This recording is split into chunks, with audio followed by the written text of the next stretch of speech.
Argentina match হলেই যেন বেড়ে যায় রেফারিং বিতর্ক। সুইজারল্যান্ড ম্যাচেও তার ব্যতিক্রম ঘটেনি। কোয়ার্টার ফাইনালে রোববার 12 জুলাই সুইসদের 3-1 গোলে হারিয়েছে আর্জেন্টিনা। ম্যাচের 72 মিনিটে লাল কার্ড খান সুইস ফুটবলার ব্রিল অ্যাম্বোলো। তা নিয়ে ক্ষুব্ধ দলটির কোচ মুরাদ ইয়াকিন। অ্যাম্বোলোর লাল কার্ড সম্পর্কে ইয়াকিন বলেন, এই সিদ্ধান্ত সত্যিই বোধগম্য নয়।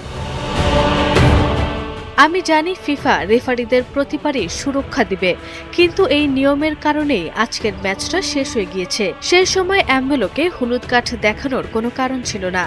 এমন কোনো বিপজ্জনক পরিস্থিতি তখন তৈরি হয়নি। সঠিক প্যাড আর সঠিক তথ্য দিয়ে এসব সামলে নিব এক হয়ে। Monalisa sanitary napkin. ইয়াকিন মুরাদের মতে এই একটি সিদ্ধান্তই পুরো ম্যাচের গতিবিধি বদলে দিয়েছে। এটি ম্যাচের ফলাফলও নির্ধারণ করে দিয়েছে। চলমান বিশ্বকাপে বেশ কয়েকটি নতুন নিয়ম চালু করেছে ফিফা। এর মধ্যে অন্যতম মিস্টেকেন আইডেন্টিটি বা ভুল খেলোয়াড়কে শাস্তি দেওয়ার ক্ষেত্রে সিদ্ধান্ত সংশোধনের আইন। এই নিয়মে আর্জেন্টিনার বিপক্ষে ম্যাচের 72 মিনিটে লাল কার্ড দেখে মাঠ ছাড়েন অ্যাম্বেলো।